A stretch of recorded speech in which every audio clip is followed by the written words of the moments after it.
Bueno, buenas tardes a todos. Buenas tardes. Es un gusto para la Fundación Festival Internacional de Historia tener hoy a un par de eminentes historiadores del Ejército Nacional. El coronel Guillermo Orozco Becerra, oficial del Ejército Nacional, nacido en Cali y perteneciente al arma de la aviación. Teniente coronel jefe del Departamento de Historia Militar, decano de la Facultad de Ciencias Militares de la Escuela Militar de Cadetes General José María Córdoba, profesional en Ciencias Militares, especialista en Seguridad y Defensa Nacional, especialista en Administración de Recursos Militares para la Defensa Nacional, especialista en Construcción y Administración de Unidades Militares, maestro en Historia Militar. Y también, bienvenido, coronel, es un gusto tenerlo acá con nosotros. Gracias. Y está la teniente María Camila Otaro La Parra, oficial del Ejército Nacional, nacida en Bogotá, perteneciente al cuerpo administrativo, antropóloga de la Pontificia Universidad Javeriana, magíster en Sociología de la Universidad Nacional de Colombia, directora del área de investigación de Ciencias Sociales y Humanas del Centro de Estudios Históricos del Ejército Nacional. Bienvenida, teniente. Es un gusto poder contar con ustedes. Esta conferencia tiene pues un sabor gigantesco, símbolos religiosos de la institución militar en Colombia. Uno estima, y cuando uno se pone a pensar en la relación entre la religiosidad y los militares, pues uno se puede remontar a la historia de la humanidad y el comienzo de la historia de la humanidad, en donde los primeros nómadas empezaron a buscar apoyo en la religión para el efecto de avanzar en esos terrenos desconocidos que había en ese momento en el mundo. Si uno se viene un poco más acá, pues empieza a ver los soldados de Cristo, las cruzadas, en las cuales la religión y el mismo Papa pidió cómo a punta de cruzadas debería conquistarse y debería irse en la fe. Cuando ve los símbolos, pues sabemos que San Jorge, San Sebastián, San Miguel, inclusive los arcángeles, hay arcángeles militares. Es decir, que la relación de la humanidad entre la parte militar y la religiosidad es una parte que ha sido durante toda la vida. Ahora, en Colombia, pues tenemos infinita cantidad de temas, porque política, como veremos más adelante en esta excelente exposición, tiene el coronel y la teniente, veremos cómo existen miles inclusive de anécdotas respecto a los temas que hay y los temas de nuestra independencia y cómo esto. Yo arrancaría en esto preguntándole, si bien me lo permiten, coronel, ¿sí?, ¿cómo entender al soldado dentro de la sociedad y cómo asume su religiosidad? Una persona que entra nueva al ejército, ¿cómo asume su religiosidad? Por favor, coronel. Buenas tardes a todos. Buenas tardes, coronel. Evidentemente, como decía el apreciado doctor, hay que entender que la religión dentro de la historia ha sido motivo de divisiones y de uniones al mismo tiempo.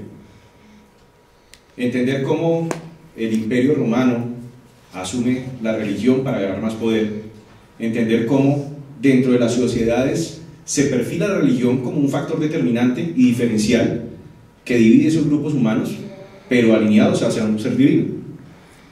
Partimos del hecho de entender que esas sociedades diferenciadas pues tienen un componente dentro de su misma sociedad, dentro de sus mismos hombres y mujeres, como lo vemos aquí al frente, donde el militar, como parte componente de esa sociedad, responde por la seguridad y defensa de su tierra, de su pueblo, de su nación. Es el compromiso fundamental de cualquier soldado, y hablamos de soldado en cualquiera de sus grados, soldado, suboficial, oficial. Pero ¿cómo entender que ese soldado, en términos generales, como parte de esa sociedad, pues debe sufrir un proceso de transformación muy fuerte, para que esté dispuesto a dar la vida por sus compatriotas, por cualquier ciudadano, lo conozca o no lo conozca? Tiene que entrar, presentarse un rompimiento de su psique, de su pensamiento, de un joven de muy seguramente 16 años, como en el caso particular cuando yo entré a la escuela militar, para poder entender cómo ahora, con un uniforme que representa la sociedad militar a la que pertenece a partir de ese momento, hace parte de un conglomerado social especial dentro de la sociedad en general. Entonces, de pronto, ustedes pasan por una unidad militar y ven a los soldados haciendo ejercicio, haciendo su entrenamiento, a la 1 de la mañana, a las 5 de la mañana, a mediodía en pleno sol. ¿Qué lo lleva a cumplir con esa misión? ¿Qué lo lleva a cumplir con ese entrenamiento y posteriormente ir al combate? ¿Qué lo hace diferente del resto de su sociedad? Entonces, es para algunos traumático, para nosotros en general hace parte de nuestro proceso de iniciación en la carrera de las armas. Llega un jovencito de 16 años a la escuela militar o a un batallón cualquiera en todo el país, su cabello largo, su maleta con su ropa, su material que lo hace un individuo de la sociedad, particularmente de la sociedad. Lo primero que sucede dentro de ese proceso de ceremonial militar, de una manera muy formal, es que perder su cabello. Una chule, como decimos nosotros, un corte con una máquina que le deja el cabello bastante bajito, pero igualmente pierde su ropa, su uniforme, su ropa para pasar a uniformarse, pierde sus pertenencias, y lo pierde en el buen sentido, tiene que guardarlas y olvidarse de ellas por un buen tiempo. Se pone un camuflado, tiene una cómoda es un armario, donde tiene su ropa militar, sus botas, su otro camuflado, su uniforme de deportes, todo tiene que estar alineando, todo tiene que estar cubriendo, todo tiene que estar limpio y brillado, completamente aseado. ¿Para qué? Empezamos dentro de la sociedad militar, entiéndase la sociedad militar, a darle la bienvenida a ese joven, a cambiarle su mentalidad, a llevarlo por el camino de las armas, por la conciencia de que pertenece a la carrera de las armas. Pierde en cierta forma su identidad individual para ser parte de un cuerpo. El cuerpo, no es el cuerpo físico, sino el cuerpo del ejército, lo que representa como tal esa organización militar, llámese escuadra, pelotón, compañía, batallón, brigada, división, pero que finalmente hace parte del ejército nacional y de cualquier ejército del mundo. El proceso es el mismo aquí que en Rusia, en China o en cualquier otro país del mundo. Ese proceso, ¿a qué lo lleva? Hablaba con mis hijas, decía: usted está en la fila del banco o en la fila del colegio para comprar algo en la tienda, y si le picó su nariz, simplemente se rascó. ¿Será que el soldado que está en su proceso de formación, si está en una formación militar, es capaz de moverse así se le pare una mosca en la nariz? No lo va a hacer. ¿Por qué? Porque eso hace parte de su proceso de formación, y eso se llama el orden cerrado. El orden cerrado representa cómo se rompe esa conciencia del individuo para ahora hacerlo parte de una sociedad que, repito, es la sociedad militar. En esta sociedad militar le tiene prohibido rascarse la nariz, responder a un reflejo humano normal, como es rascarse la nariz, moverse en la fila si está cansado. ¿Pero por qué? Eso hace parte del proceso que lo lleva a pertenecer a esa organización o a ese cuerpo que es el ejército, para pasar del orden cerrado al orden abierto. ¿Qué es el orden abierto? La batalla, el combate. ¿Qué hace? Que ahora ya no una sola persona, sino un grupo de personas que está formada mínimo a nivel equipo de combate, estamos hablando de mínimo 5 hombres, o 12 hombres en una escuadra, o 36 hombres en un pelotón, hombres y mujeres, no responden al instinto natural de huir de un peligro que puede estar al frente, sino ahora ir a atacar ese peligro con unidad, al lado de sus compañeros. Eso es el orden abierto. Cuando todo ese proceso ha surtido efecto dentro de ese soldado, es capaz de romper ese instinto natural de no moverse en la fila, ahora rompe también el instinto natural de ir a a atacar esa amenaza que pone en riesgo su vida. ¿Pero por qué? Porque también está poniendo en riesgo la vida de a las personas que protege. Esa característica principal del soldado hace que sea diferencial al resto de la sociedad, pero obviamente parte de esa sociedad, pero a través de todo ese proceso siempre hay algo que se mantiene firme y lo hace aferrarse más al ser divino. Esa creencia en ese ser divino y esa creencia a través de sus símbolos, entonces como una camándula como la que llevo yo todo el tiempo, o un anillo de bodas, o una estampita de la Virgen, hace que esa fe en el Ser Supremo, representada en un símbolo, mantenga esa esperanza de esa persona, de ese soldado, como ven ustedes acá al frente, de ir al combate, ganar su batalla y volver a estar en el seno de su familia, o en el seno inicialmente de su organización, su escuadra, su batallón, logrando una victoria. Esa es la concepción del soldado desde su proceso de formación, viéndolo en muy grosso modo, doctor, porque pues evidentemente es un proceso que lleva meses o años en el caso de la formación de los oficiales, o 2 años en el proceso de formación de los suboficiales.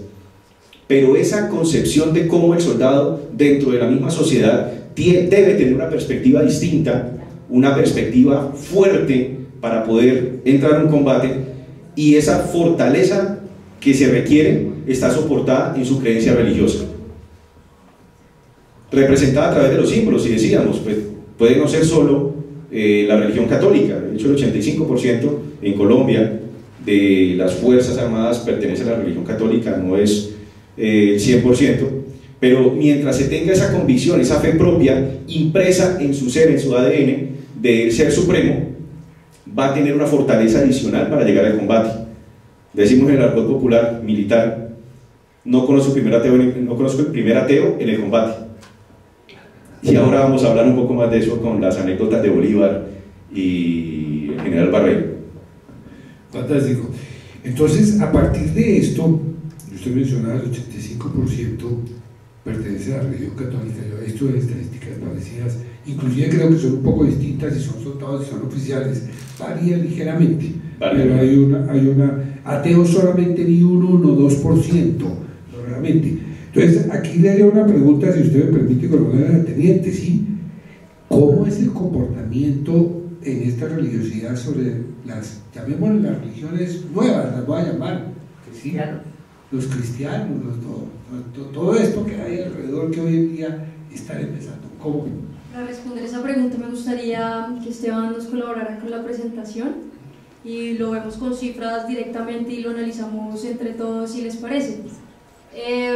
Ante todo, el soldado, como lo mencionaba mi coronel, tiene que ser alguien que crea en algo, porque necesariamente para romper esa psiquis de la que habla mi coronel, es decir, para hacer cosas que no son naturales, como irse a la guerra, que no es natural uno querer ir a inmolarse por los otros, no es natural uno hacer el entrenamiento que uno hace cuando uno hace, por ejemplo, el curso de paracaidismo, que es casi un intento de suicidio, un poco, uno tiene que estar un poco loco. Y esa locura se puede sintetizar en el creer. Entonces, por favor, regálame varias diapositivas adelante y miramos las cifras. Más.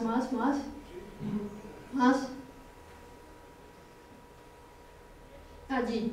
Bueno, aquí hay un estudio de 2018, es decir, estos muchachos son los que hoy en día son subtenientes, son los nuevos oficiales, la base de la oficialidad actualmente en Colombia, y aquí nos muestra, por un lado, cómo se identifican ellos en términos religiosos. Entonces vemos como un 46% son católicos no practicantes, es decir, las personas que dicen mi familia es católica, pues yo no lo practico mucho, pero pues me identifico con algunos de sus valores.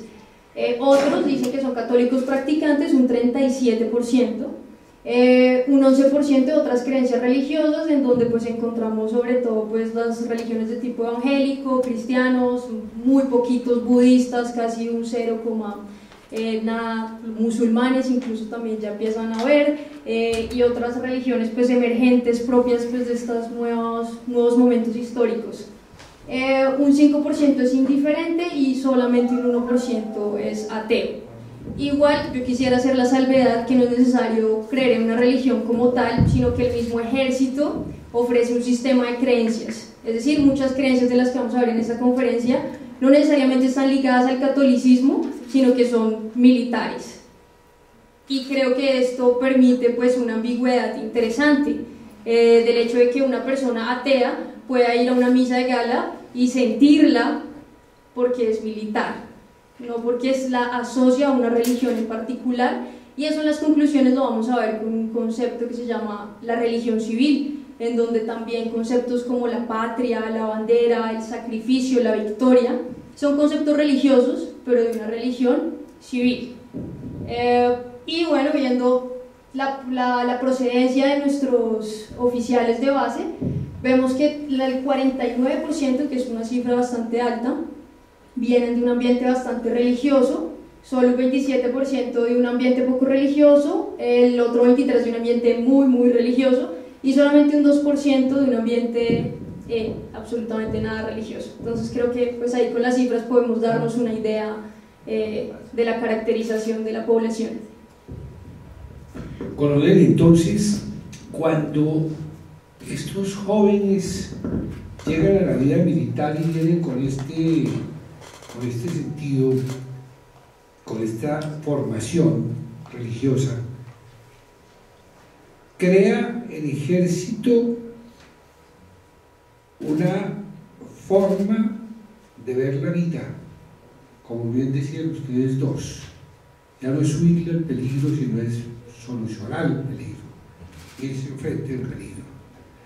Y aquí en este momento existe un acogimiento a los temas religiosos, y ahí se refugian de alguna forma. Inclusive creo que había alguna anécdota que me encantaría que si usted pudiera contarla, que tenía que ver con que en alguna parte se sentían que estaban rezados porque ellos disparaban y no moría nadie en un combate, y no lograban dar bajas y se sentían disminuidos. Cuénteme un poco sobre eso. Antes de pasar esa anécdota, pues me parece muy importante identificar que si vemos un conglomerado de soldados, en general, repito, cuando hablamos de soldados hablamos del soldado, del oficial, del suboficial, del general, pero si vemos un grupo de soldados de distintos países, de distintas religiones, tuve la oportunidad de estar en el batallón escuela de helicópteros de los Estados Unidos, donde me pude sentar con un judío, un oficial del Ejército de Liberación de Irak, un estadounidense, yo, y ver cómo esa pluralidad de religiones se ve unificada en la palabra soldado, que a pesar de que hay tanta diferencia en esas culturas y en esas religiones, el factor unificador es la milicia, el ser soldado. Pero este proceso, antes de, repito, de saltar a esas anécdotas que es de la historia militar contemporánea, es importante pasar a entender, devolvernos un poco en el tiempo, a entender cómo ese factor de cohesión que implica la creencia del soldado en el proceso independentista de Colombia, pues nos llevó a una serie de batallas en las que su creencia religiosa jugaron un factor determinante. Ponía un ejemplo de una anécdota, un antecedente histórico, cuando el general Oderli, de hecho era el edecán en su momento de Bolívar y fue maestro del general José María Córdoba, robó la imagen, no digamos robó, quiso proteger la imagen de la Virgen de Chiquinquirá, la sacó de la iglesia y se la llevó para protegerla. Inmediatamente, aun cuando esa era una intención sana desde su percepción individual, personal, la concepción de la ciudad, del pueblo de Chiquinquirá en su momento, fue que era un sacrilegio prácticamente. Y cuando tuvieron que abandonarla en medio de los combates y la recuperó el general Barreiro y la trajo de nuevo a Chiquinquirá, él entró en medio de aplausos, porque era quien garantizaba que esa imagen divina, esa imagen de reconocimiento del pueblo de Chiquinquirá volviera a su lugar sagrado. Entonces empiezo a entender cómo esa simbología, si es bien manejada, repito, de la psique del soldado, de la psique militar, de esa psiquis que pues tiene que tener una formación distinta y una perspectiva distinta, se usó en la guerra. Entonces, en ese momento, el proceso independentista perdió a la población de Chiquinquirá. Entonces, un comandante militar, un estratega, debe entender también cómo esa concepción y cómo el aprecio del pueblo por un símbolo religioso o lo que representa ese símbolo religioso, pues debe ser manejado de una manera adecuada por parte de cualquier fuerza militar. ¿Por qué? Porque es que hace parte de nuestra formación como soldado y de nuestra formación como ciudadano y como componente específico de la sociedad, del pueblo. Esa forma en que la religiosidad acogió la parte militar o la organización militar para definir las batallas, pues se ve muy detallada en otras batallas. Por ejemplo, caso particular, antes de la batalla del Pantano de Vargas, ahora hablaba con el doctor sobre eso, el general Simón Bolívar había pasado por Tutasá y había visto los tiestos, como él mismo lo dijo, los tiestos. En medio del fragor del combate, en medio de la carga de la caballería española, él dijo: se nos vino la caballería, y es una de las frases célebres del Ejército Nacional, se nos vino la caballería y perdimos la batalla. La parte que sigue a continuación es: Virgencita de allá donde hacen los tiestos, porque no recordaba cuál era el nombre de esa advocación de la Virgen. Virgencita de allá donde hacen los tiestos, ayúdame.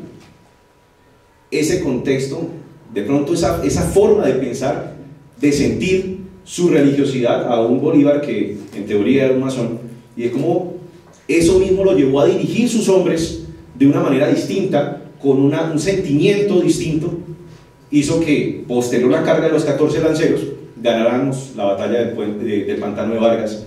¿Por qué es importante? Porque finalmente ese evento particular definió la primera batalla de la independencia, posteriormente la del Puente de Boyacá. Pero eso que demuestra que dentro del sentir del soldado, dentro del sentir de cualquier persona en medio de un combate, siempre recurre a ese ser supremo, a ese ser divino. Anécdotas hay muchas en la historia contemporánea y en la historia antigua.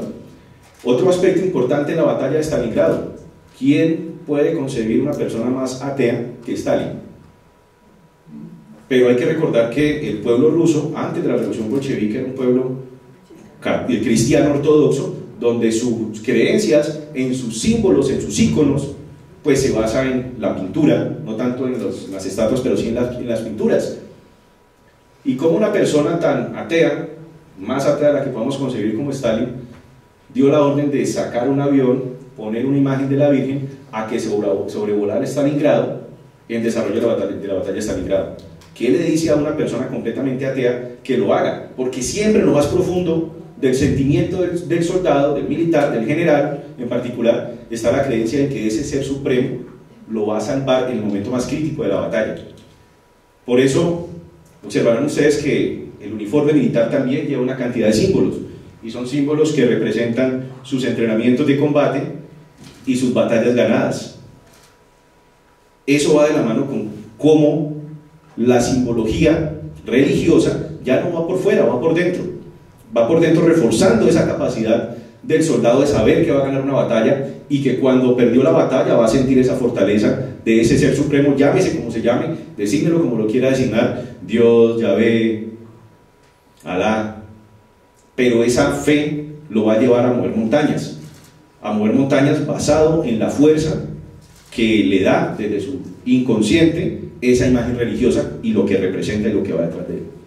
Ahora más tarde vamos a hablar dentro de las operaciones de las brigadas más fuertes del ejército, en su momento la Brigada Móvil 2, el soldado de a pie, el soldado allá en las selvas del Yarín, veía cómo el enemigo no caía por más fuego que recibiera, y tuvo que hacer un acto de contrición y un evento específico, lo voy a contar más adelante, para poder ganar ese combate, ganar esa batalla, pero lo vamos a ver un poco más adelante para no perder el histórico. Doc, si me permite, quisiera comentar un fenómeno muy interesante que sucedió en la independencia. Si me dejas ver las diapositivas, quisiera compartir con ustedes. En la independencia se dio un fenómeno interesante, y es que los símbolos religiosos empezaron a adquirir grados militares. Entonces tenemos representaciones de Jesucristo como capitán, como general, tenemos a vírgenes que son generalas, que fueron comandantes de tropa, o sea, que adquirieron realmente grados militares y comandaban la tropa. Más adelante, por favor. Más adelante, aquí, atrás, atrás. Por ejemplo, los procesos independentistas que más o menos en Latinoamérica se dieron sobre 1810 y sobre esa década, tenemos por ejemplo el caso de México. Por un lado teníamos a la Virgen de Guadalupe, que estaba como estandarte de la rebelión, pero también al otro lado teníamos a la Virgen de los Remedios, que defendía a los españoles. En el caso de Perú teníamos a la Virgen del Rosario, que era de los ejércitos reales. En el caso de Argentina, la Virgen de la Merced, generala del Ejército del Norte, y la Virgen de Luján, que posiblemente es la que inspira los colores de la bandera de Argentina. Entonces aquí la Virgen de la Merced es generala, interesante para la época, que incluso hacen la concordancia de género, ni siquiera es la Virgen General, es la Virgen Generala. También tenemos a la Virgen de Quinche, que ella tiene el grado de Capitana General de las tropas de la Audiencia en Ecuador. Sigamos. En el caso de Colombia, por ejemplo, tenemos a Nuestra Señora Santa María de la Purísima Concepción del Santísimo Rosario de Arma de Río Negro, el lugar donde nació nuestro conocido prócer, cuyo nombre lleva la Escuela Militar de Cadetes José María Córdoba. La generalísima de los ejércitos españoles es del Nuevo Reino de Granada y llega aquí en 1783. Sigamos. Pero la advocación más bonita, pues para mi gusto, después de haber revisado muchas, es la de Jesús Nazareno, que es generalísimo de las tropas, y los invito a los que pues vayan a Bogotá que lo conozcan. Se encuentra en el templo de San Agustín, muy conocido porque pues allí llevaron los restos de Policarpo Salabarrieta. Recordemos que los hermanos alcanzaron pues a rescatar su cuerpo y pues a guardarlo allí antes de que lo vituperaran en las calles como a los compañeros. Y allí encuentran este Cristo, que pues yo creo que ustedes acá pueden ver algunos elementos pues muy interesantes para una imagen religiosa. A veces mucha gente entra pues al templo y como que pasa desapercibido la imagen, pero pues es muy interesante porque tiene las caponas, que tienen las 3 estrellas de capitán, que pues era un grado que había pues para el momento, pero tiene los hilos de oro que indican que no es un capitán sino un capitán general. También pues tiene los laureles, que son símbolos de victoria, que vienen pues desde toda la tradición romana de la victoria alada, el cordón de mando, las charreteras, y además viene acompañado de los pabellones, del pabellón nacional y de la bandera del batallón guardia presidencial que queda al lado pues de ese templo de San Agustín. Creo que mi coronel nos puede contar un poco más qué significa todos estos símbolos. Sí, correcto. Tal vez la misma cultura militar, desde muchos años atrás, muchos siglos atrás, asume la simbología dentro de nuestros uniformes, como lo hablaba anteriormente. Pero aquí hay una cantidad de simbología en esta sola foto que se puede representar lo siguiente. Como decía la teniente Otalora, las caponas son una representación del mando, no del poder, entiéndase, porque como soldados siempre asumimos que tenemos el mando para, se ejerce el mando, perdón, en combate para ganar batallas. Cuando se le ponen las caponas con las charreteras, que son los hilos de plata o de oro, se le da, o se asume que el generalísimo Jesús Nazareno es el comandante de las tropas de ese momento, 1813, de Caldas, y él ejecuta las órdenes del general. Así que la conquista de esos soldados, de la mente de esos soldados, sabiendo que están luchando por un Dios, representado en Jesús Nazareno, pues se ve actualmente representado en esas charreteras. También se ve el cinturón de plata, ese cinturón que representa mando, y sobre ese cinturón de plata se porta el sable como representación del mando y representación de la capacidad de lucha, de pelear, de ir a la batalla.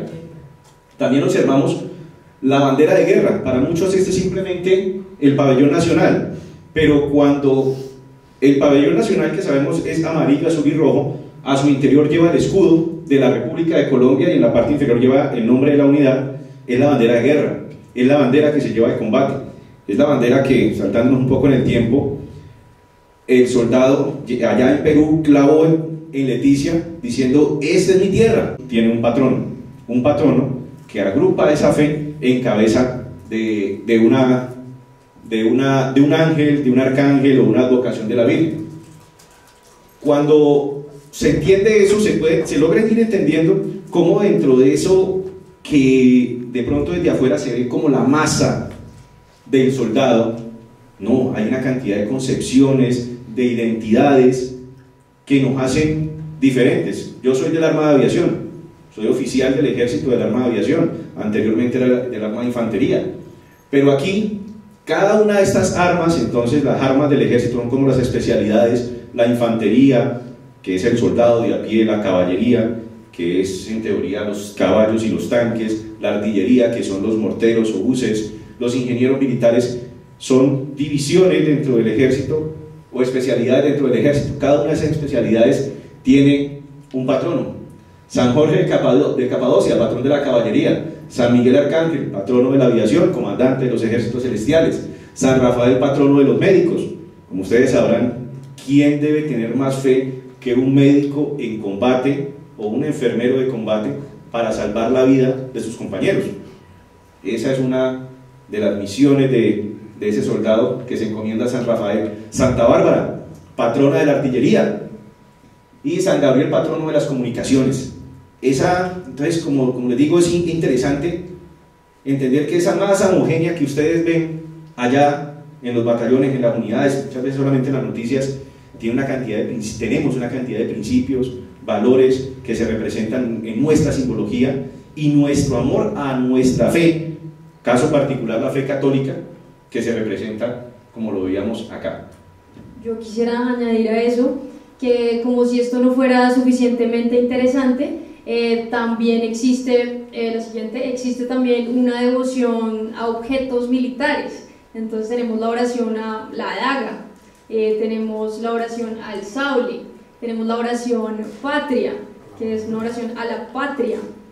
Todas estas cosas que son pues intangibles o también patrimonio inmueble, como los uniformes. Por ejemplo, aquí en pantalla tenemos la oración a la infantería, también tenemos oraciones a las armas.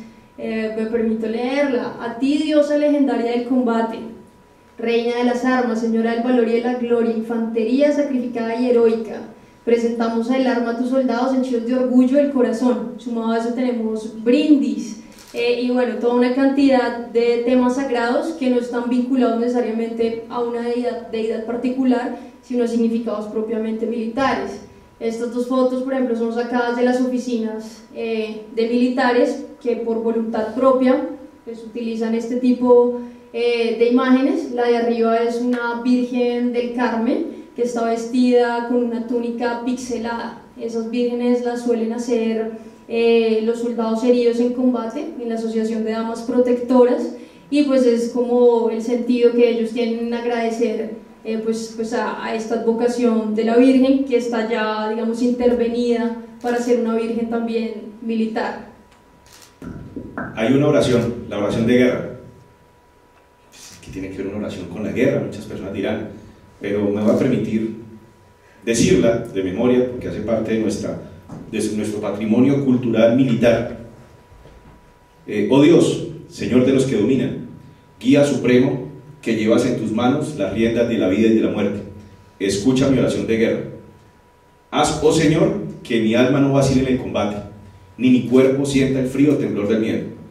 Es un poco larga, un poco extensa, pero la escribe el capitán Nelson Darío Bedoya Zuluaga, y la escribió 15 días antes de su sacrificio supremo en las selvas del Caguán en el año 1981. Como decía la teniente, la forma en que se percibe el soldado, la forma en que nuestro patrimonio cultural militar está ligado a la religiosidad, es lo único que da una fuerza mayor en ese momento decisivo del combate, en ese momento decisivo de la batalla.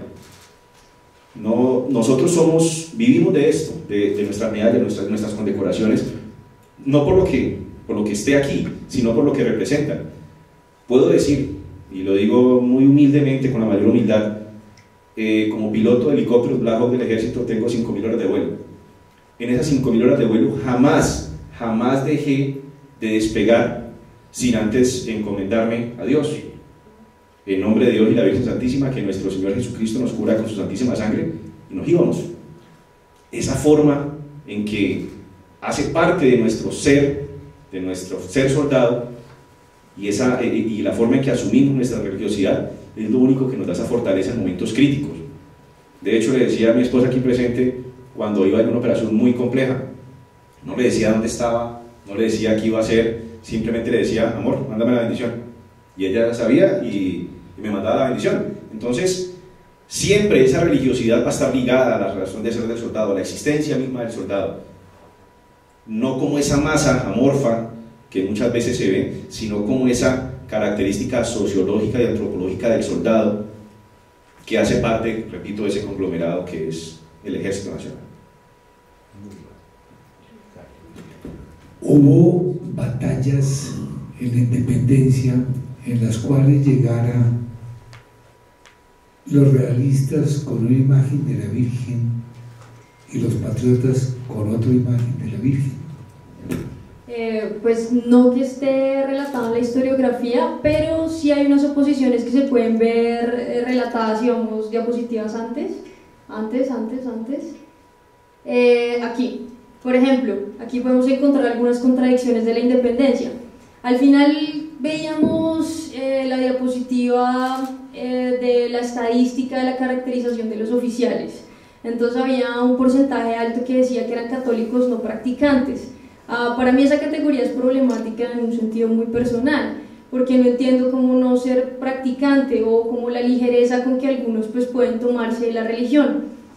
Y cuando vemos pues en el proceso de la independencia este tipo de personajes, los líderes religiosos, que tomar partido por su religión implicaba en el menor de los casos, en el mejor de los casos, el exilio, ¿no? Pues uno puede darle, digamos, otro sentido a este compromiso que uno podría adquirir con una fe, ¿no? Entonces, por ejemplo, aquí tenemos a Fray Francisco Florido y a Fray Ignacio Mariño, que ellos eran pues grandes forjadores de la independencia. En el caso de Mariño, él fue entrenador de las guerrillas de los Llanos Orientales, o sea, aparte de ser padre y ofrecer, digamos, su apoyo espiritual a los militares, también pues iba y combatía, que eso es otra cosa, ¿no? Porque está bien pues darle ánimos a los militares, pero ¿y qué? ¿Qué se siente eso? Entonces, por ejemplo, aquí tenemos la orden del vicepresidente Francisco de Paula Santander exhortando a todos sus feligreses a decir que el proceso de independencia estaba en consonancia con el proyecto de Jesucristo, ¿no? Y esto lo hace Fray Francisco Florido y Fray Ignacio Mariño, varian su discurso. Fray Ignacio Mariño desde Monserrate diciéndole a todo el mundo que pues Jesús está de acuerdo con el proyecto independentista. Eso es muy transgresor, considerando que la monarquía pues viene de Dios, y Dios es el que dice, digamos, establece quién es el rey. Entonces ir en contra de la monarquía era ir en contra de Dios. Entonces hacer esto era muy transgresor para la época. Siguiente diapositiva. Pero también habían otras personas como José Antonio Torres y Peña, que también pues era un sacerdote, y en este poema de Santa Fe Cautiva muestra justo la oposición, ¿no? Entonces él dice aquí que la Virgen María y que la Virgen de Chiquinquirá apoya a las armas del católico Fernando, y también dice que Bolívar es lo peor que le ha pasado al suelo americano. Entonces vemos como dos personas de una misma fe pelean por su misma fe por un proyecto político. Pero es importante también entender desde dos aspectos: el aspecto táctico, que es el combate, y desde el aspecto estratégico, que es cómo políticamente se dirige una campaña militar.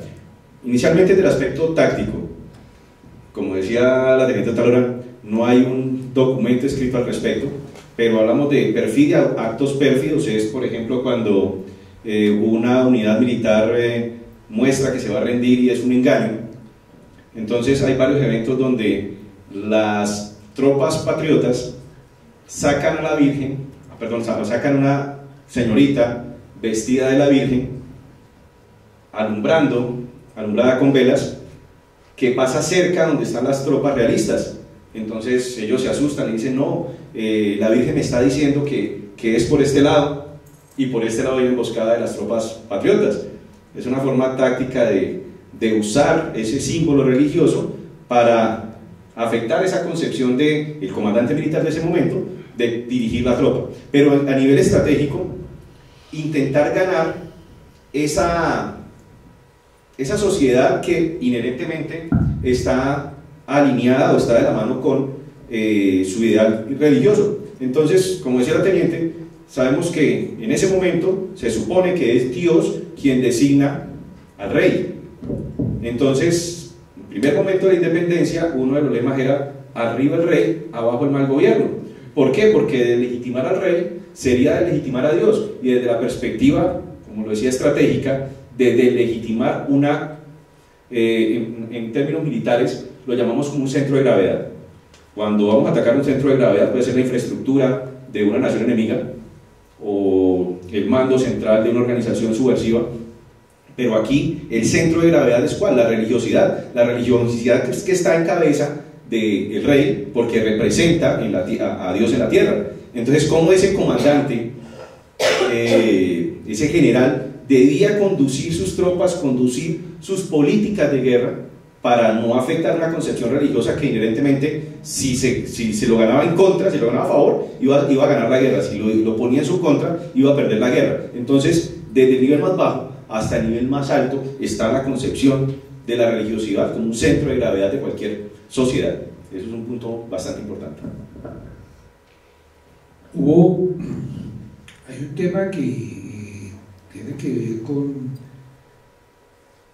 el acogimiento de la fuerza militar por la religiosidad, pero oficialmente, los obispados castrenses.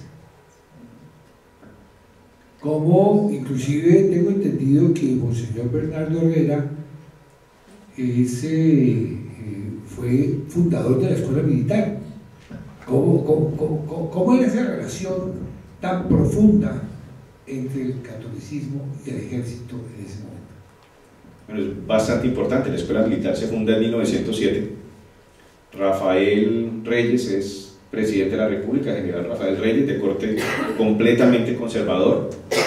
Había luchado el general Rafael Uribe en el bando liberal durante la guerra de los 1000 días, y es Monseñor Bernardo Herrera, arzobispo de Bogotá en su momento, quien tiene la idea inicialmente de organizar el ejército. ¿Por qué? Porque anteriormente era coronel quien tenía una finca de más de 100 hombres y tenía de pronto el presupuesto para comprar armas, y se podía designar a sí mismo como coronel. A partir de 1907, con la reestructuración que hace Rafael Reyes, pues se crea un ejército organizado, se crea la Escuela Militar de Cadetes y se crea la Escuela Superior de Guerra. Pero, ¿qué función cumple ahí Monseñor Bernardo Herrera? Es quien sienta, por decirlo de alguna manera, a estas dos personas, Rafael Reyes, Rafael Uribe, presidente de la República. Rafael Uribe estaba que actualmente conocemos como canciller en Chile, con la concepción de que tenemos que unificar un ejército, de que producto de esa reunión debe existir un ejército organizado, no un ejército que le sirva a la República Independiente del Cauca o al gobierno del Cauca y al gobierno de Antioquia y al gobierno de Cundinamarca, 3 ejércitos distintos, sino un solo ejército fuerte, organizado, con base en la doctrina militar chilena. Entonces, el señor Bernardo Herrera es quien tiene la concepción de juntar a dos personas que en cierta forma son antagonistas y planear cómo se va a organizar el ejército en ese momento. O sea que aquí tenemos a Monseñor Bernardo Herrera y hay una cantidad de bustos alrededor de la capilla de la Escuela Militar de Cadetes que, cuando la visiten, y espero tenerlos por allá en algún momento para darles este recorrido, lo hacen uno preguntarse, bueno, ¿qué tiene que ver esa parte de la religiosidad y esas personas específicamente con el desarrollo y la creación del ejército? También tenemos uno de los generales insignes para nosotros, pues, es general honorario Pachito Francisco. Él fue uno de el padre de la Escuela Militar de Cadetes durante 55 años. 55 generaciones de oficiales del Ejército Nacional conocieron a Pachito como un líder espiritual, como un líder no, como un guía espiritual. Contaba mi general Harold Bedoya Pizarro que él se iba a retirar de cadete, posteriormente fue el comandante general de las fuerzas militares. Se sentó con ese padre, ese sacerdote, ese párroco de la Escuela Militar de Cadetes, y lo orientó, no tanto por, de pronto, muy seguramente, como me di cuenta posteriormente, no aunque era católico, no era un practicante ferviente de la religión católica, pero lo encaminó para que no pidiera el retiro, y posteriormente, muchos años después, fue comandante general de las fuerzas militares. Entonces, ese proceso de acompañamiento de los sacerdotes, en este caso de la religión católica, sin descartar los otros, sí acompaña constantemente ese proceso de formación del oficial y de creación del Ejército Nacional. ¿Cómo influye la religiosidad en la vida íntima de los militares? Bueno, es una pregunta interesante. Sobre eso el doctor Ateortúa, que es un historiador que lleva mucho tiempo estudiando los militares, tiene un texto que nos puede ilustrar sobre ese tema. Más o menos en los años 70, bueno, y obviamente desde antes, pero más o menos hasta los años 70, 80, incluso principios de los 90, los sacerdotes pues tenían, digamos, una función mucho más incisiva en la vida íntima de los militares. Por ejemplo, no sé si ustedes saben, son curiosidades de nosotros, si yo quiero casarme mañana con un muchacho, yo tengo que hacer que él haga un estudio de seguridad, pues porque yo no me puedo casar, no sé, qué tal que sea el hijo de un narcotraficante, ¿no? Que me puedo poner en peligro a mí, puedo poner en peligro a la institución.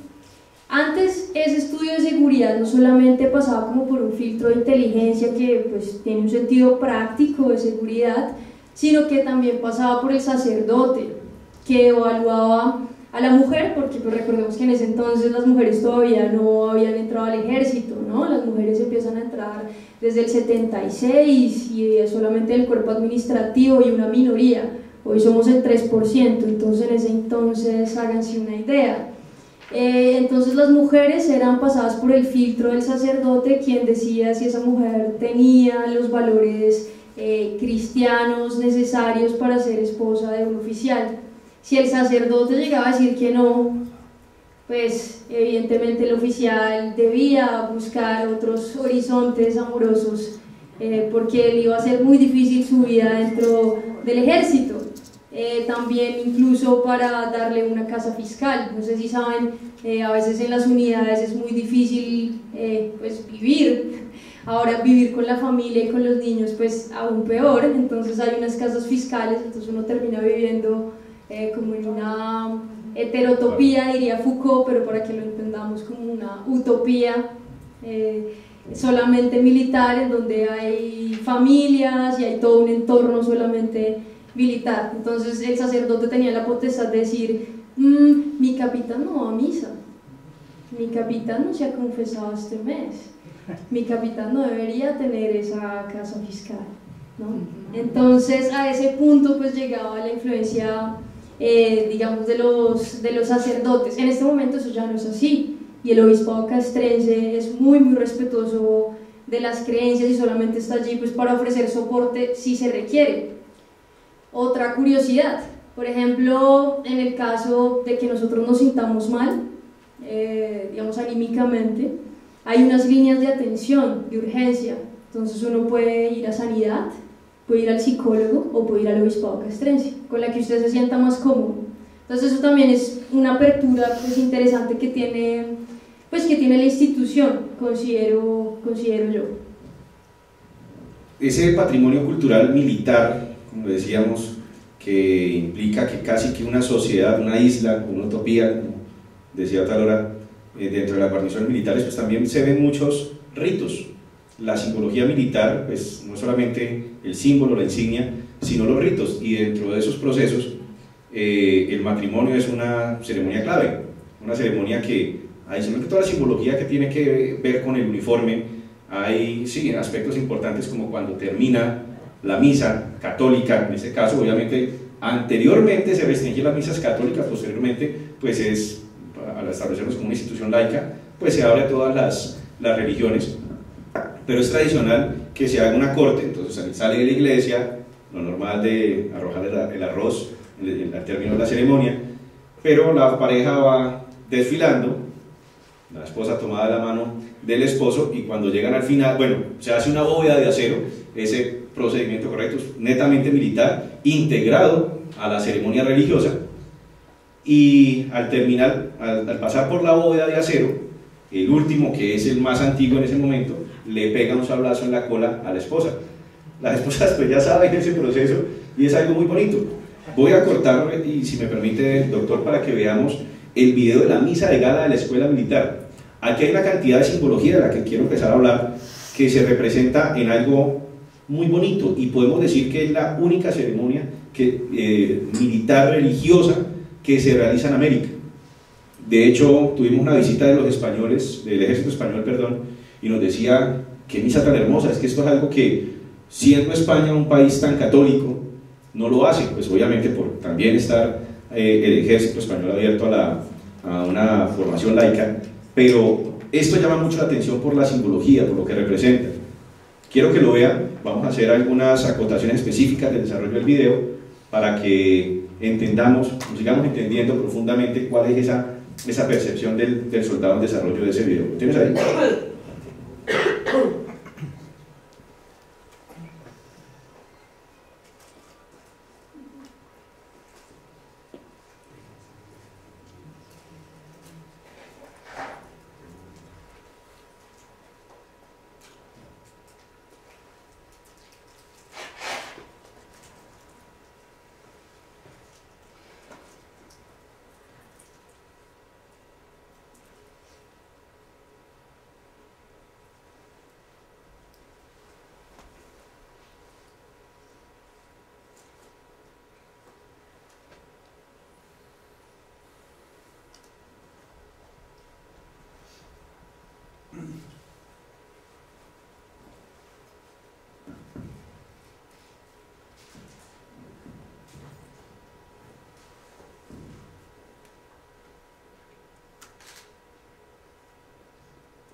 Si no, no te da... Si no...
Coronel, explíquenos, por favor. Cuéntenos de todo eso. Hay muchos símbolos, pero ¿cómo? Esta es una misa con una connotación netamente militar. Aquí no hay bancas en ese momento en la iglesia, en la capilla Cristo Salvador. Es una capilla que simbólicamente tiene, si se ve desde arriba, la pueden buscar en Google Maps, en sus teléfonos, es una cruz. Y está ubicada a 100 metros de un antropomorfo quimbaya, si se ve desde arriba, que son las aulas de la Escuela Militar de Cadetes. Más que la simbología externa, la simbología interna muestra muchísimas cosas. Lo primero, las tropas entran marchando y la banda de guerra entra dirigiendo las tropas para que, entiéndase las tropas, toda la comunidad académica de la Escuela Militar de Cadetes, para ubicarse en las 3 salas de la capilla. Lo primero, si ven, todos los oficiales y los cadetes y alféreces vamos con nuestras mejores galas. O sea, nuestro penacho que nos representa el antecedente de la formación a través de la misión chilena, el uniforme de gala que, como lo vieron, es parecido al de el nazareno, el generalísimo de los ejércitos. Tenemos nuestro cinturón de plata, nuestra bandolera para las armas montadas, que representan las unidades que son aviación, artillería y caballería. Pero pues que básicamente lo que voy es que en nuestro uniforme se representa la mejor gala del ejército en ese momento. Pero también un aspecto muy importante es que es el único momento, el único evento en el que la bandera de guerra, el pabellón nacional, rinde honores. En cualquier ceremonia militar se rinde honores al señor presidente de la República, al comandante general de las fuerzas militares, al comandante del ejército, a cualquier personaje de la línea de mando. Todas las banderas se inclinan rindiendo honores, menos la bandera de guerra. En Colombia es el único país donde la bandera de guerra se inclina solamente ante el Altísimo, y es en el momento de la consagración. Es un aspecto bastante importante porque muestra la cohesión entre el ejército y la religión católica, en este caso en particular, repito, sin descartar que otras religiones o personas de otras religiones estén en esa ceremonia militar de manera voluntaria, porque se vive esa misa. Estar ahí representa mucho para uno como dentro de su ser soldado. Ven igualmente que, aunque no se ve muy bien en la imagen, tenemos el estandarte, la bandera de Colombia, la bandera de la escuela, y en la mitad, exactamente encima del Cristo crucificado, está una imagen que es el Espíritu Santo, en un vitral. Eso representa, cada que entra el sol a través de ese vitral, que es siempre a la hora de la misa a las 11 de la mañana, cómo se ilumina esa imagen, teniendo en cuenta que el Espíritu Santo representa pues la tercera persona de la Santísima Trinidad, pero también representa el ser que ilumina el pensamiento. Siempre, y es casi que coincidencia puede decir uno, cuando uno está sonando ese himno, que es el himno al soldado, puede decir que todos prácticamente estamos mirando a esa imagen del Espíritu Santo, pidiendo o invocando esa sabiduría divina para todos los que estamos ahí presentes. Entonces es una ceremonia que en términos generales, en términos de la iconografía militar, representa mucho para el soldado, y para la persona que asiste simplemente por primera vez a esa misa, le muestra finalmente, repito, cómo existe esa cohesión entre el soldado, su concepción religiosa, y cómo entregarse a ese ser supremo representa la seguridad de ir a la batalla con la seguridad de volver. Entonces es importante, me gusta. El ejército es un trabajo fuerte, es un trabajo duro. Yo pienso que el soldado tiene que tener una fuerza interior muy grande. ¿Hay respaldo espiritual en esa fuerza interior que tiene el soldado? Bueno, pues para eso existe el obispado castrense. Pues mi historia es un poco distinta a la de mi coronel, porque pues yo no entré a los 16 años, sino que yo entré ya grande, porque primero pues estudié afuera antropología, que no es una carrera muy dada a las creencias religiosas, sino más bien al escepticismo. Entonces a mí esto me parece fascinante, ¿no? Porque pues después de estudiar comunidades indígenas, pues para mí el ejército pues es una comunidad que merece, pues digamos, las mismas atenciones. Y algo que a mí me llamó mucho la atención fue que existiera un carisma especial en términos pues, religiosos para las fuerzas militares, porque usualmente en la historia pues las órdenes religiosas se han dividido territorialmente, pero pues también por carismas, y uno de ellos pues es la atención especial a las fuerzas militares. Entonces ahí empieza, si quieres vamos más adelante de las diapositivas, adelante, y eso es una tradición española, también del medioevo, que también se adapta aquí, pues obviamente a través de la colonia, como la mayoría de las tradiciones. La siguiente, o la anterior, qué pena, la anterior, aquí. Entonces, por ejemplo, en el caso nuestro en Colombia, recordemos que no siempre las fuerzas militares fueron, bueno, no como las fuerzas militares, sino los líderes militares no siempre fueron tan amigos de los líderes religiosos. Pensemos en la guerra de las escuelas, pensemos en José Hilario López, pensemos en Tomás Cipriano de Mosquera, pensemos en la expulsión, eso iba a decir, en la expulsión de los jesuitas, que empezaron a cuestionar, bueno, ¿y por qué son solamente los católicos quienes educan a la población colombiana? ¿Por qué no hay otras formas de religión? O simplemente porque tiene que haber religión. También hicieron lo de la desamortización de manos muertas.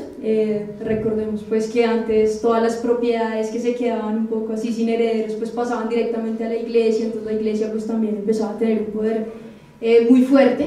Sin embargo, como que toda esta enemistad que pasó con los dominicos, con los jesuitas, se disipa un poco en 1887 cuando Colombia firma el concordato celebrado entre la Santa Sede, y ese concordato se renueva en estas ocasiones hasta 1973, donde se crea ya formalmente el obispado castrense. En la siguiente vemos cuántos obispados castrenses hay en el mundo. No es una práctica pues únicamente colombiana. Por ejemplo, en los Estados Unidos, ese obispado castrense allá es muy interesante porque allá pues hay una emergencia de religiones mucho mayor a la de acá. Entonces, por ejemplo, hay un representante cristiano, un representante judío, un representante musulmán, dedicado solamente a la atención espiritual de esos militares que comparten esas religiones. Yo no sé si en Colombia, quizá en un futuro, cuando haya una diversidad pues mayor o un número mayor en esas estadísticas que hemos visto, pues se puedan crear esas cosas, o simplemente el obispado castrense, que ha mantenido, la verdad, pues un respeto, la verdad, admirable por la diversidad de religiones, se mantenga, o pase pues como en estos otros países. Entonces tenemos 13 en América, 15 en Europa, 3 en África, 2 en Oceanía, 3 en Asia. Entonces pues también vemos que no es solamente una práctica pues nacional, sino internacional, esa atención a los militares. Y de la mano con eso hay una aceptación, como decía Otalora. En Estados Unidos, toda su diversidad religiosa es común ver un templo que está dando la misa católica de 11 a 12, a las 12 cierran todas las compuertas, ya no se exhibe el Cristo, ya no se exhiben las imágenes, y empieza la celebración de la congregación cristiana, y después organizan esa área y pasan a un rito musulmán o un rito judío. Eso pues, esa forma de aceptar la religiosidad por parte del ejército en general, pues yo creo que es algo que el ejército colombiano irá trabajando, porque cada vez es más diversa la religiosidad aquí en los soldados. Sin embargo, hay también otro aspecto importante, es cómo el oficial de fila, ponga el caso del padre Benedicto Peña Álvarez, teniente coronel Benedicto Peña Álvarez, es un oficial de escuela, al igual que yo, que entró, hizo su carrera, se ascendió como subteniente, y cuenta él, empezó a sentir el llamado cuando era alférez, el llamado de Dios, ascendió a subteniente, mantuvo su fe y solicitó a través del obispado castrense estudiar.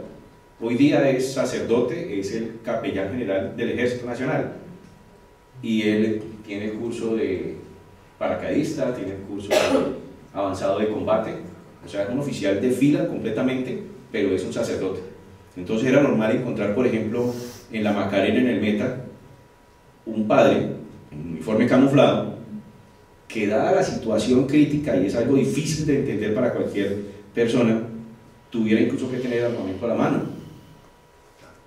Complejo de entender, claro, porque pues no es la razón de ser del sacerdote, pero en algún momento le decían, es que en un evento más crítico usted es quien debe defender su vida. Obviamente pues, nunca conocí de que hubiera llegado el momento de usar el arma por parte de un sacerdote, pienso yo que no lo haría, pero era interesante ver, para mí la primera vez que lo percibí, ver cómo un sacerdote estaba encamuflado con chuler, con su uniforme completo en una área tan alejada como la Macarena en el Meta, o en su momento más crítico en la Uribe en el Meta. ¿Por qué? Porque iba a impartir los servicios religiosos a los soldados en ese momento, que lo querían, que lo necesitaban, que lo pedían, porque aquí enlazo a la pregunta que se me hizo al principio. En algún momento los soldados de la Brigada Móvil número 2 contaban, esta es la historia de abajo, la microhistoria que muchas veces nos surge, que muchas veces nos escribe cuando pensamos que la historia militar es solamente la historia de Bolívar, Sucre y Santander, pero estos soldados escribieron la historia, es nuestra memoria histórica reciente. En las selvas del Caguán, en las selvas del Yarí, en el cañón del río Papaneme, esos soldados entraron a la madriguera del enemigo de ese momento, y contaban, cuando los sacábamos evacuados de pronto por heridas o ya por terminar el ciclo, que por más que le disparaban a ese enemigo, veían que no caía. ¿Y qué pasaba? Y cuando sacábamos a algunos capturados decían, no, es que yo estoy rezado y no sé qué. Pues son alianzas que se hacen con el maligno, entiende uno, en su momento, que no les permitían caer en combate. ¿Cuál fue la respuesta del soldado? Es que el soldado es un ser tan maravilloso que se adapta a todo. Rezar la munición y hacerle una señal de la cruz son anécdotas que yo las cuento porque yo las viví, se perderán en el tiempo si alguien no las escribe, pero contaban que una vez rezaban, el sacerdote rezaba la munición y el soldado le hacía la señal de la cruz en la ojiva de esa bala, sí veía que ese enemigo caía. Entonces, acto de fe, una situación real, una situación en la que el soldado en su psiquis siente que es un soldado del bien y está luchando contra la contraparte del mal, muy seguramente, pero todo eso refuerza la convicción de que ese símbolo, la señal de la cruz, en el caso particular para un evento tan complejo como un combate, donde se ve que ese enemigo no cae y que por el contrario puede representar y ser incluso una representación del mal, y que cae con esa bendición y que cae con esa cruz tatuada en la ojiva, pues dice mucho realmente, y va de la mano con la creencia interna de ese soldado que, como contábamos al principio, viene en un proceso de cambio de su psicología, de su ser como persona, para llegar al combate y llegar a combatir en esos escenarios tan complejos, y con esa fe en ese símbolo, que en este caso es la señal de la cruz, con esa fe ciega de que eso sí le va a dar efecto para que ese enemigo que está al frente sea derrotado. Bastante importante. Qué interesante. Eso es. Creo que voy a hacer la última pregunta porque nos está esperando la banda. Los invito a todos ustedes a que ahorita vayamos marchando con la banda hacia la plaza, que es la plaza de Villarriba, donde va a tocar la banda del Ejército Nacional y nos va a deleitar con muchas cosas. Pero antes de eso, voy a traer una cosa, teniente. Usted me contó algo de secreto, pero quiero volver público. Cuénteme el tema de la Operación Esperanza, el tema de la religiosidad en la Operación Esperanza, esta que rescatábamos, que pasó hace poquito. Bueno, pues a mí me parece muy interesante. ¿Qué pena volverlo público? No, pues, no sé, a mí me parece interesante lo que pasó allí, y es que creo, pues desconozco si habrá pasado antes, el caso de que pues militares trabajaran de la mano pues con comunidades indígenas, eso ya ha pasado, normal. Pero que hayan trabajado de la mano también en el respeto de esas identidades religiosas de los indígenas, y ellos querían hacer ciertos rituales pues de tipo espiritual, digamos, se respetó eso. Incluso pues teníamos comandantes hablando con muchísimo respeto acerca de eso, y de esta manera pues se contribuye de manera conjunta y muy respetuosa, que es algo muy complicado de hacer, digamos, si uno no cree o si uno invalida las creencias del otro. Creo que esto empieza a abrir una brecha o marca un hito, ¿no?, para pensar nuevas religiosidades y cómo se empiezan a interseccionar en el ejercicio de la defensa. Eso valdría la pena madurarlo y estudiarlo en unos 10, 20 años, a ver qué más ha sucedido allí. Incluso pues las reacciones de la gente en redes sociales son muy interesantes, por ejemplo con lo que pasó con la pérdida del canino, ¿no?, que hablan pues de un intercambio espiritual. Entonces uno se da cuenta que las personas hoy siguen creyendo pues en un montón de cosas, y usualmente se piensa que la religión es una cosa de antes o las creencias religiosas son una cosa de antes, y hoy vemos que están muy vivas y que las personas tienen una diversidad de creencias pues cada vez mayor, que vale la pena estudiar. Sensacional, definitivamente nuestro glorioso Ejército Nacional tiene la particularidad de ser un ente pensante, que desarrolla las cosas, que coge todos los temas, que acoge todos los temas, que el tema de la religiosidad, uno lo ve en esto. De verdad, muchísimas gracias, coronel, muchísimas gracias, teniente. Creo que ha sido, abro para si hay una o dos preguntas, no más porque no tenemos tiempo, y si ustedes quieren finalmente, por favor, añadir algo, hacer un cierre, bienvenidos. Pues por mi parte es la necesidad de que la sociedad entienda que, como decía el doctor, los militares no es esa masa amorfa que está allá, que no piensa, no es una unión de hombres y mujeres que sienten, que sentimos, que vivimos, que sufrimos, que acogemos nuestra carrera al igual que un sacerdote acoge su religión. Palabras del director actual de la Escuela Militar de Cadetes: la carrera militar es un apostolado donde se sufre, se disfruta la carrera, pero que al final solamente se llega al final cuando existe una convicción muy clara de lo que se es y lo que se quiere. Cuando se logra entender el problema y trabajar para solucionar el problema de la nación, es cuando el soldado sigue sintiendo que está cumpliendo la función del divino, del de arriba, llámese como se llame. Y esa es nuestra lucha diaria, esa es nuestra intención por lograr que la seguridad y defensa de la nación sea una realidad, por lograr que disfrute de su felicidad, de que usted sea feliz a donde esté, viajando en un vehículo, estando en su casa.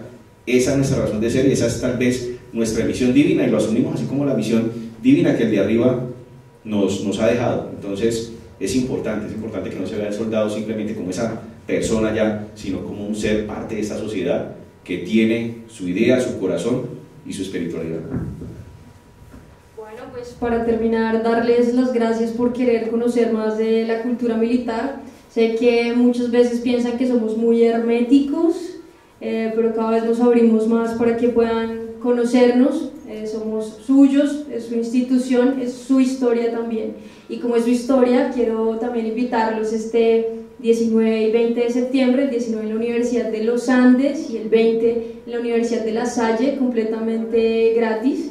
Vamos a hablar con ponentes extranjeros de diferentes países sobre la evolución de la doctrina militar colombiana, que estuvo influenciada por diferentes países como Chile, Francia, Estados Unidos, incluso Alemania, Suiza, bueno, más países de los que ustedes creen.